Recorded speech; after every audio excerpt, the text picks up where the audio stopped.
Oke. Oke, ini yang sekarang ini mengenai rantai pasokan ya pada sistem e-commerce ini ya. Nah, kenapa sih harus ada sistem rantai pasokan ini ya, terutama pada e-commerce? Karena kan kita ketahui sendiri ya teman-teman ya, e-commerce itu kan dia nggak punya gudang ya. Apa sih penjualnya itu nggak punya gudang ya. Dia sebenarnya e-commerce itu kan kebanyakan tuh redistribusi ya kan, dan distribusikan kembali kan.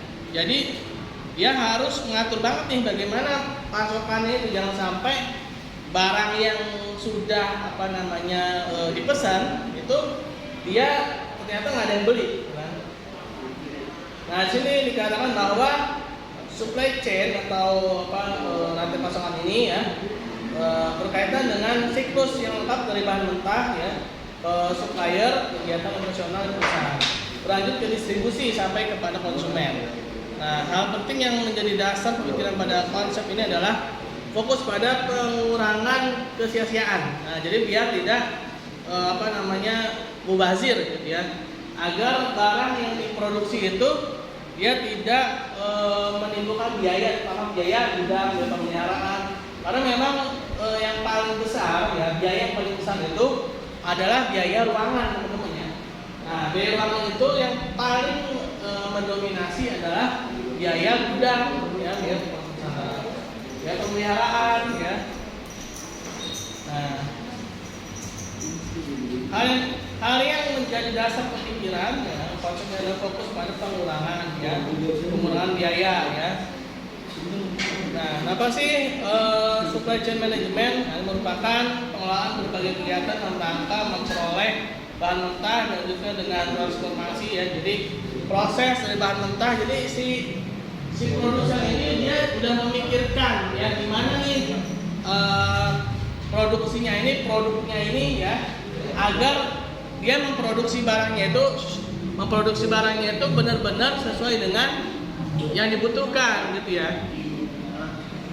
Nah, sebenarnya bagus ya. Jadi tidak ada lagi biaya-biaya yang sia-sia gitu ya. Terutama biaya sewa tempat, biaya gudang, biaya pemeliharaan.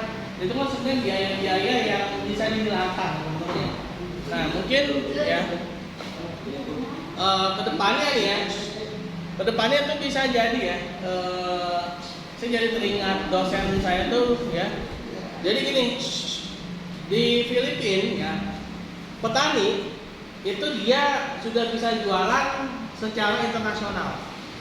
Jadi si petani itu dia bisa langsung ngejual ke mancanegara, jadi dari langsung petaninya gitu, bukan dari pasar induknya. Kalau kita kan dari petani terus ke pengepul ya, pengepul terus ke mana lagi, ke pasar induk dulu ya. Nah, pasar induk kan baru ke ini dulu ya, distributor ya. Distributor ke pengecer ke konsumen ya kan. Nah, itu kan panjang tuh ya. Kalau kita gini nih ya. Nah, sini ya kosong ya. Nah, ini misalkan ini petani nih ya. Petani. Nah, ini dari petani ke tengkulak. Ya. Dari tengkulak ke pasar induk ya. Pasar induk ke agen ya, agen distributor ya. Nah, yang ini ke pengecer, baru konsumen. Taruhlah misalkan dari sini ke sini 1 minggu nih, misalkan ini paling pada bisa berbulan-bulan ya. Ini misalkan 1 minggu ya. Ini 1 minggu ya. Ini 1 minggu. Ini 1 minggu. Ini udah 1 bulan nih ya. Udah 1 bulan baru ke tangan lebih ya, 1 minggu lagi sini kan. Nah, 1 bulan lebih 1 minggu. Ini baru ke tangan konsumen ya. Kita nggak bisa bayangin harga dari sini ya, sampai ke sini itu berapa naiknya. Harganya tuh pasti udah ada kenaikan ya. Iya. Pasti udah ada kenaikan di sini ya. Nah, belum lagi kualitas barangnya. ya pasti kualitas barangnya kalau misalkan di sini bagus, ya udah 1 bulan pasti jadi jelek. Nah biasanya apa? Akhirnya apa? Di sini barangnya belum matang, ya. Nah kalau belum matang gimana kemungkinannya? Kalau nggak dimatengin di jalan, kalau nggak apa? Malah jadi busuk, ya. Nah itu kan akhirnya jadi problem, ya. Kualitasnya jadi jelek, ya. Harganya mahal. Sedangkan orang-orang luar negeri, ya, ini nggak pakai gini-ginian, ya. Nggak pakai ini. Mereka dari petaninya langsung ke konsumen, ya. Nah itulah makanya perlu adanya sistem ini, ya, strategi manajemen supply ini, ya, agar biaya ini kan biaya, kan. Tengkulak kan dia pasti butuh apa? Butuh tempat, ya. Tengkulak pasti butuh gudang, ya. Nah terus pasar induk juga pasti butuh tempat, butuh gudang.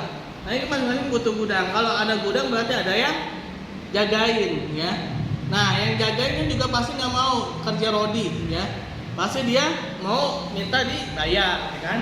Nah udah biaya gudang, tambah lagi biaya pemeliharaan, ya. Nah ini akhirnya jadi biaya-biaya, ya. Yang dimana seharusnya nggak ada. Nah sedangkan orang-orang luar negeri sana sudah langsung jual, ya. Makanya mungkin kita bisa lihat kenapa sih di Cina itu, ya, kok murah-murah gitu kan? Ya karena bisa jadi di sini mainnya dia dari produsennya langsung, bukan dari pengecer, ya. Kalau kita kan dari pengecer, makanya jadinya tuh lama dan mahal, ya, berlipat-lipat, ya. Saya tuh dulu pernah kerja di perusahaan ini, ya, distributor pipa migas. Nah, jadi memang ada kebijakan dari pemerintah, ya. Jadi setiap produsen pipa migas dari luar sana, ya, dari selain Indonesia, itu dia nggak boleh jualan langsung ke istilahnya ke apa, ya? Kalau perusahaan-perusahaan yang punya proyek dong, misalnya kayak Pertamina, Chevron, ya, yang dari Indonesia ini, dia nggak boleh langsung, dia jadi harus melalui perusahaan-perusahaan distributor yang dari Indonesia dulu, ya. Nah, tahu nggak teman-teman, perusahaan-perusahaan pipa migas itu, ya, itu ternyata yang memproduksinya itu adalah industri-industri rumah tangga. Bayangin, pipa migas. Industri rumah tangga itu udah bisa bikin pipa migas. Bayangin, ya. Pipa migas. Pipa buat minyak dan gas, buat penyulingan itu. Apa namanya, pengeboran, ya. Iya, bukannya migas, kan? Migas. Mie sama gas. Minyak sama gas. Ya. Nah itu ternyata sudah dipegang sama industri rumah tangga, bayangin. Dan dari industri rumah tangganya itu langsung ke distributor yang ada di Indonesia. Makanya kan udahlah pasti lebih murah, ya. Udah gitu cepet, ya. Udah gitu industri rumah tangga lagi kan. Kalau kita di sini mohon maafin, bukan ngerendahin, ya. Industri rumah tangga itu biasanya bikin cakwe, kan. Ya, bikin kue dading, ya. Di rumah tangga kita tuh, ya. Nah, bukan yang rendahin, bukan, ya. Nah, tapi kalau di sana tuh dia bikinnya pipa migas, ya. Udah mainnya tuh tepas pantai, ya. Apa namanya, buat penyulingan di pengeboran, ya. Itu pipa-pipa migas itu katanya dari industri rumah tangga. Nah, jadi itu teman-teman, ya. Kenapa harus ada apa nih SCM ini, ya, strategi chain apa, supply chain management itu, ya. Nah, supply chain membantu strategi bisnis, ya. Ya jelasnya membantu strategi bisnis, ya. Udah jadi lebih murah, lebih cepat, ya kan. Tujuan supplier, nah ini sih terlalu ini, ya. Nah ini mulai isu global tentang supply chain. Pada waktu perusahaan sudah masuk dalam pasar global, maka perusahaan rantai pasokan yang dimiliki menjadi suatu tantangan strategis. Nah, agar supaya rencana strategi tentang manajemen rantai pasokan menjadi sukses, maka seharusnya fleksibel. Dalam arti cukup kreatif terhadap perubahan yang ada, baik dari ketersediaan komponen, distribusi, jalur pengiriman aturan impor dan nilai tukar dapat menggunakan teknologi mutakhir ya.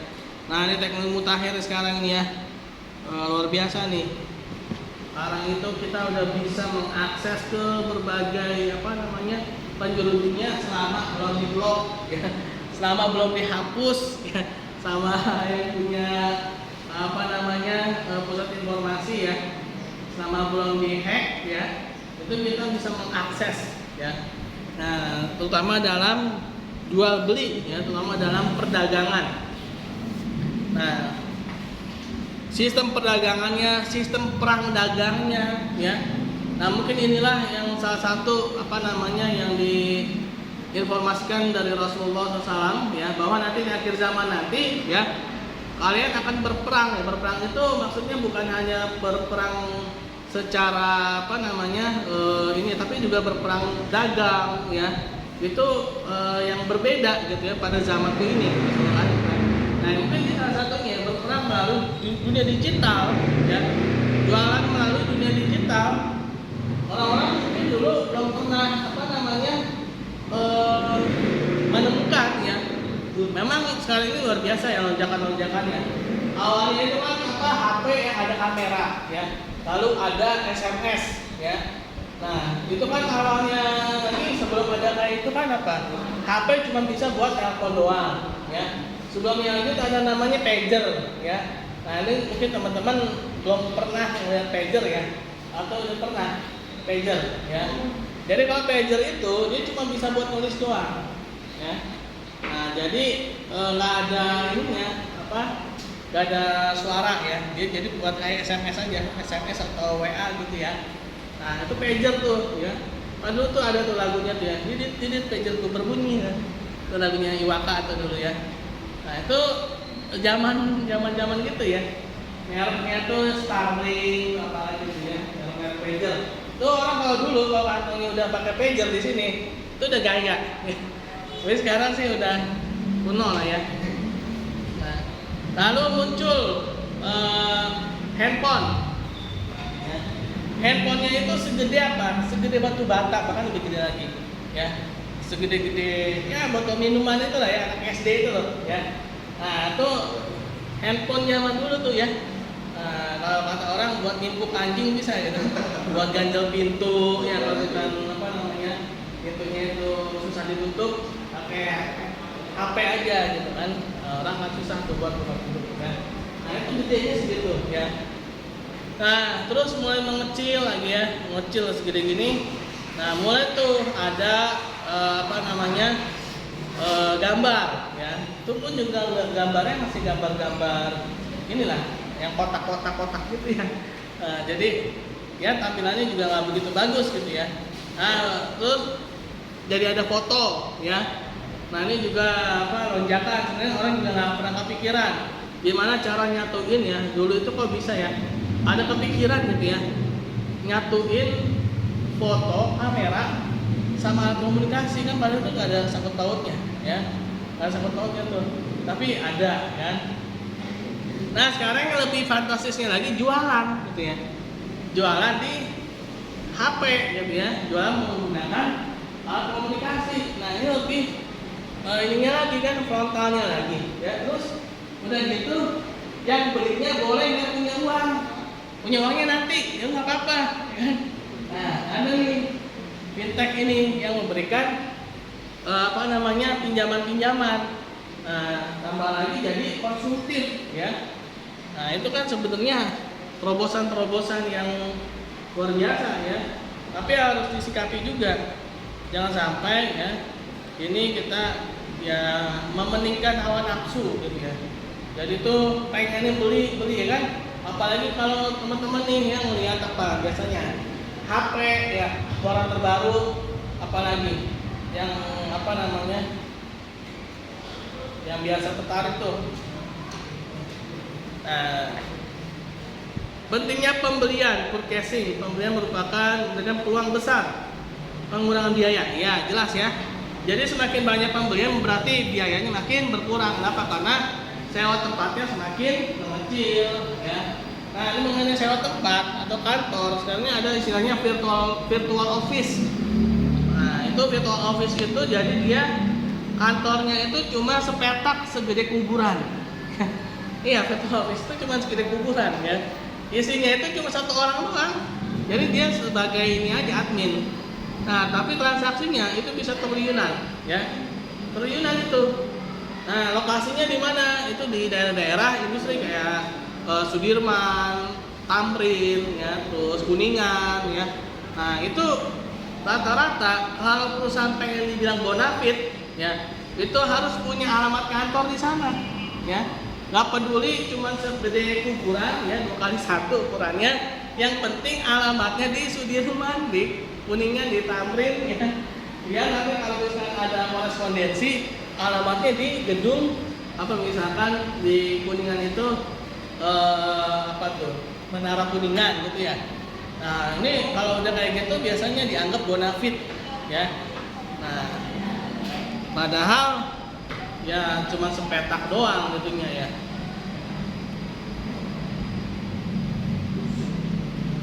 Nah, tujuan fungsi pembelian membantu mengidentifikasi produk barang dan jasa, pengembangan, mengevaluasi, oke lah ini mah gampang ya. Nah, fokus pembelian terjadi di lingkungan operasi produk barang maupun jasa dalam lingkungan, ini mah teoritis ya. Ini teoritis ya teman-teman ya. Supply chain ekonom, pedagang besar maupun eceran membeli semua barang yang akan dijual, tapi tidak demikian hanya untuk perusahaan manufaktur. Nah, ini manufaktur ini dia jadi perusahaan yang memproduksi ya. Jadi dari barang mentah, bahan mentah, bahan setengah jadi, lalu jadi finishing good ya.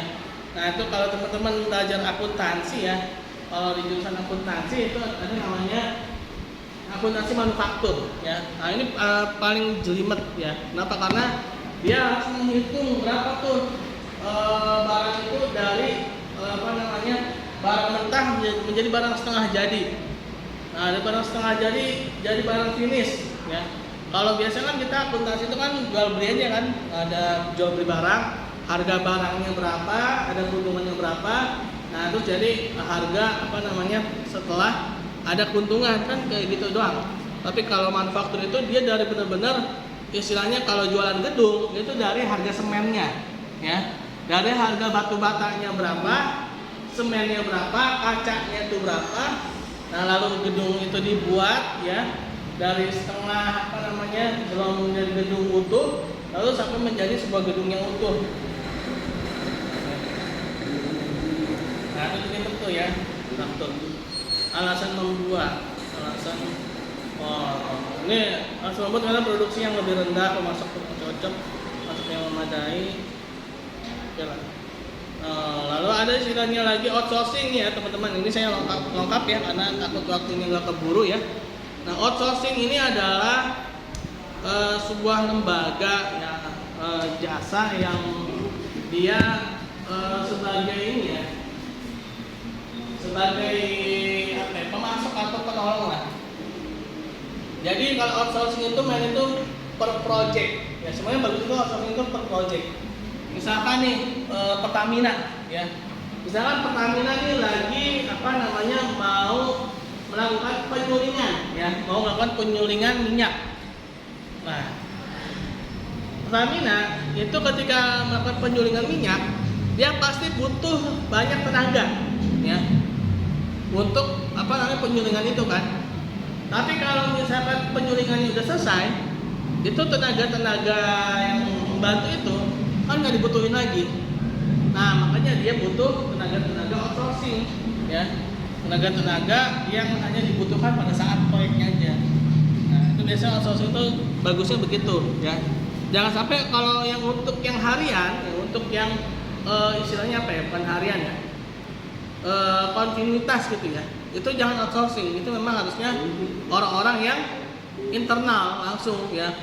Nah, kalau yang berproject itu ya, per project itu baru bagusnya itu outsourcing. Nah, dalam ini nih, terutama dalam mensiasati biaya ya pada sistem penjualan ya.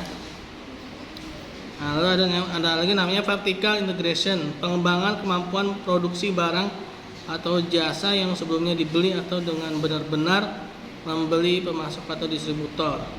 Integrasi vertikal dapat berupa integrasi ke belakang, berarti penguasaan kepada sumber daya, misalnya perusahaan mobil mengakuisisi dealer. Ini mengakuisisi dealernya dan semua sebagai distributornya ya. Ini integrasi ke depan ya. Ini integrasi ke belakang, ini perusahaan mobil mengakuisisi pabrik baja.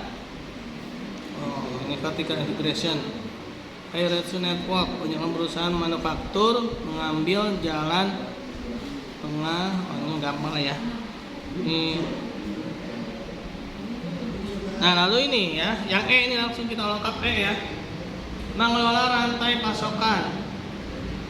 Sebagai manajer yang mengarah pada integrasi rantai pasokan, efisiensi menjadi suatu substansi yang memungkinkan. Nah, memang tujuannya efisiensi tadi ya. Jadi kenapa sih harus ditolak? Ya agar barang yang dijualnya itu terutama e-commerce ya, itu menjadi bersaing. Makanya kan TikTok Shop ya, bener ya TikTok Shop ya.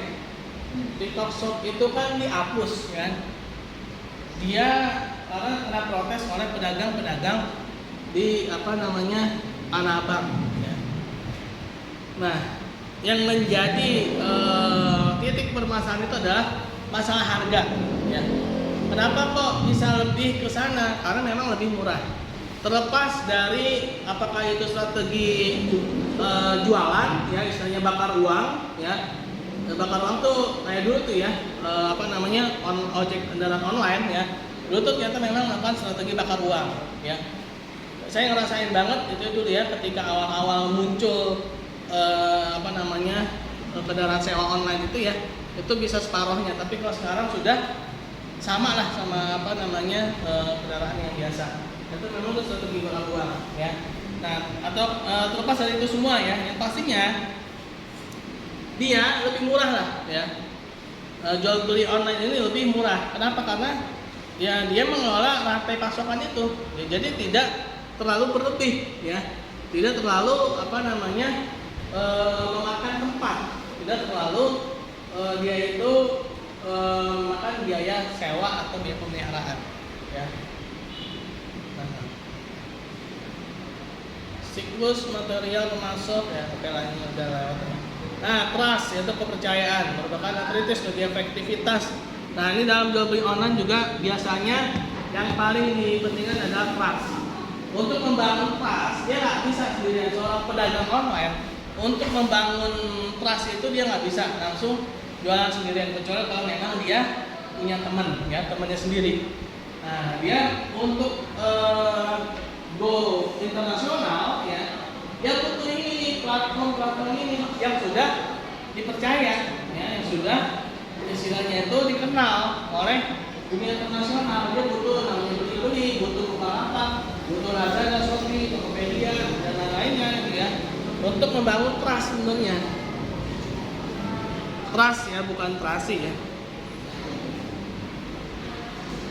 Nah, compatible organizational culture akan menjadikan hubungan positif antara pembelian dan penawaran apabila tersebut jadi dan akan menjadi keunggulan real dan pembuatan rantai pasokan. Nah, ini kemampuan. Ini sih yang ketiga ini dia jual belinya online tapi dengan menggunakan media-media yang berada platformnya ya. Jadi sama organisasi yang sama gitu ya. Lokal optimization, berbagai isu dan integrasi rantai pasokan. Ada 3 isu terkait dengan pengembangan efisiensi integrasi rantai pasokan, yaitu local optimization ya, juga ya. Anggota rantai pasokan akan memfokuskan pada maksimasi keuntungan lokal atau minimalisasi biaya. Nah, dia pasti akan memfokuskan bagaimana memaksimalkan keuntungan dan mengecilkan biaya-biaya yang misalkan pada pengetahuan yang terbatas. Nah, tadi itu ya, ada biaya sewa, biaya pemeliharaan, itu semua adalah biaya-biaya yang bisa dikurangi. Insentif, mendorong munculnya perdagangan di dalam rantai penjualan sebelumnya tidak terjadi. Hal ini menimbulkan fluktuasi ya, yang pada akhirnya menjadikan kemahalan bagi semua anggota. Wujud insentif berupa insentif penjualan, potongan, kuantitas, kuota, dan promosi. Nah, biasanya dapat apa tuh? Cashback itu ya. Nah, lalu ada lagi large lots ya. Hal ini sehingga terjadi bias yang mengarah pada large loss karena cenderung mengurangi biaya per unit ya. Nah, ini masih banyak teman-teman ya. Nah, ini mengenai large loss ini dia mengurangi biaya per unit. Jadi untuk untuk menekan biaya ya. Jadi dia memproduksi barang secara banyak ya. Nah, kalau barang secara banyak itu kan ada biaya yang berkurang, yaitu fixed cost ya. Untuk menghindari fixed cost yang terlalu besar, maka dia harus memproduksi barang sebanyak-banyaknya ya. Maksudnya sih itu ya teman-teman ya.